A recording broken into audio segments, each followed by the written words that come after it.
Hi, welcome back to Little Mountain Mama. My name's Chelsea, and I've been doing a series on my channel called The 12 Recipes of Christmas.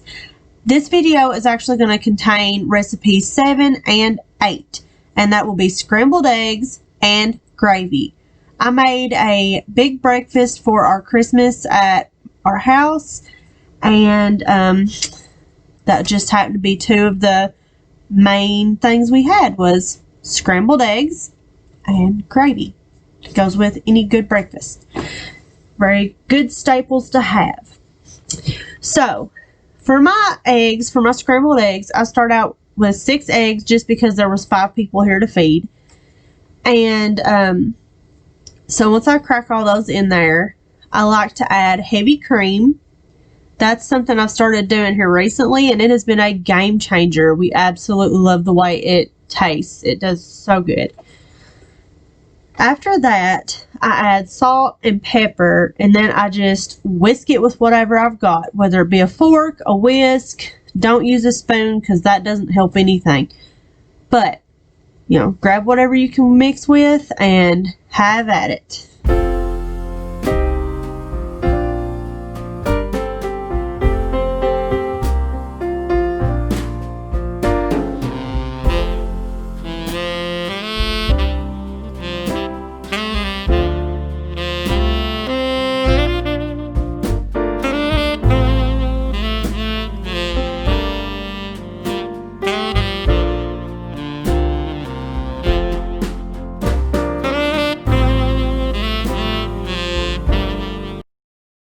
Okay, so before I even start whisking those eggs or scrambling those eggs up, I actually put a pat of butter or, a square of butter into the skillet while it's warming up.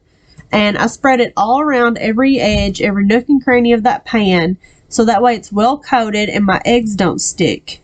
And kind of the same way I've done my cornbread in my other videos, I like to heat up whatever oil base it is, which is just so happens to be butter. And that really, it does make a big difference in how things, come out. And plus it doesn't hurt to have butter in anything because let me tell you, it just adds such a good flavor.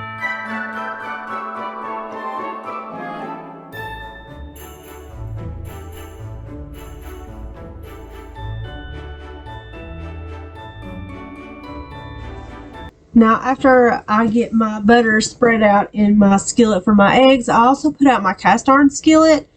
And I always add some sort of oil on my cast iron skillet to keep anything from sticking because that's just the way I was raised. Just so happened this time I used butter, spread it out, and of course left it while the pan was, heating up. But my cast iron skillet was used to fry bacon. Let me tell you something. You haven't fried bacon right until you fried it in a cast iron skillet. It just makes it better. It makes it wonderful. And you gotta try it that way if you've never done it. It comes out flat. It comes out crispy. And it's just good. It's just real good. Bacon is just good. I said that too many times. Also, what makes bacon so good is the grease, which we're gonna save after all the bacon is cooked. That is what we'll be frying our taters in. And you'll notice this time I don't cut my taters into long strips. I cut them into little chunks or squares, kind of like home fries if you've ever had those. And it just seems to go better with breakfast that way for whatever reason. And so I started my eggs.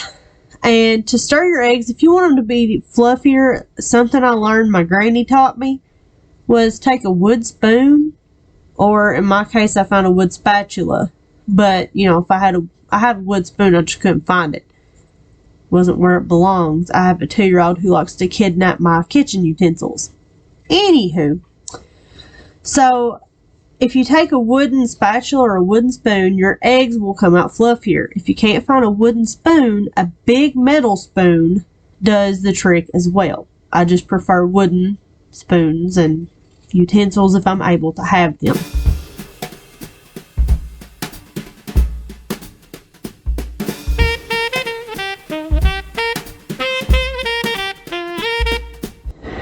Okay, so once my bacon is done frying up a little bit, or as they get done, I like to put them in a bowl with paper towel so that the grease kind of drains off of them. Because you don't want that settling up in your bacon bits. It's not so good.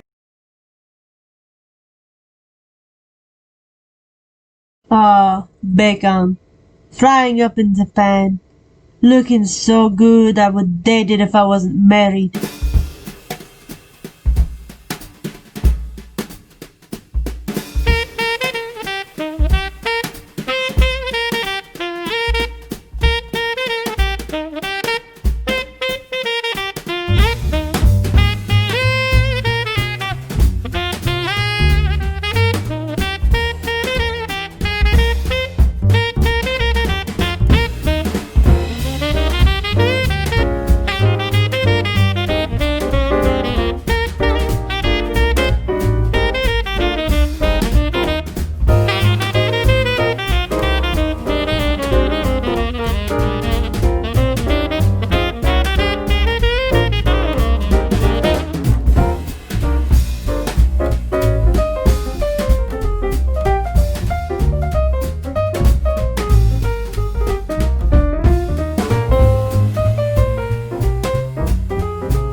Okay, so now I am using that bacon grease to fry up those taters like I said before.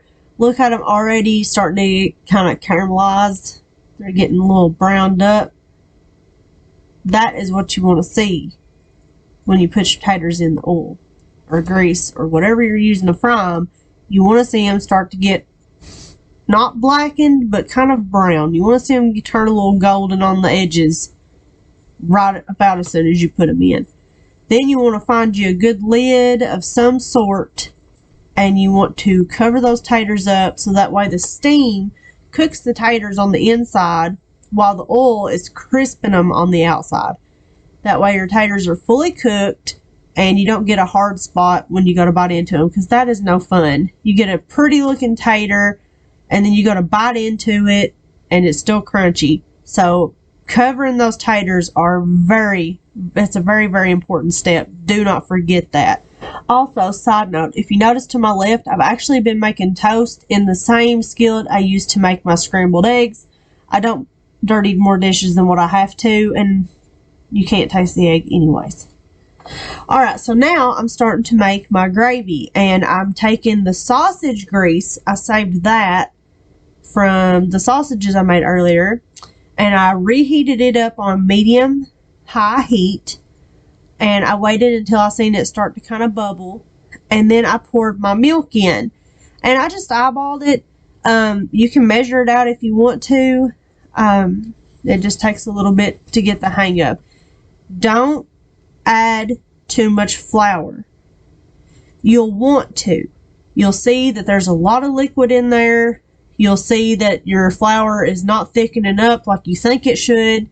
You'll notice that the milk is bubbling. And while that milk is bubbling, your flour is going to thicken. It may not do it instantly. It'll thicken on the bottom. The more you stir it, it'll spread out. But whether you see it or not, whether you notice it or not at first, it is thickening. So don't overflour it, or you'll just have to keep adding liquid, and eventually you'll run out of pan. I learned that the hard way. Also, salt and pepper with a heavier hand, because it's kind of like soup beans. You'll think you've got too much, and it's usually not enough. Just don't pour a whole thing full of salt in there. And here is me and my family enjoying our Christmas breakfast. It was really good. Everyone enjoyed it. And I also cut up some apples, bananas, and peeled a couple of oranges. We got a ton of fruit baskets for Christmas from church. So I hope you all enjoyed this. I know we certainly did. And I hope you all have the merriest of Christmases. And Have a blessed day.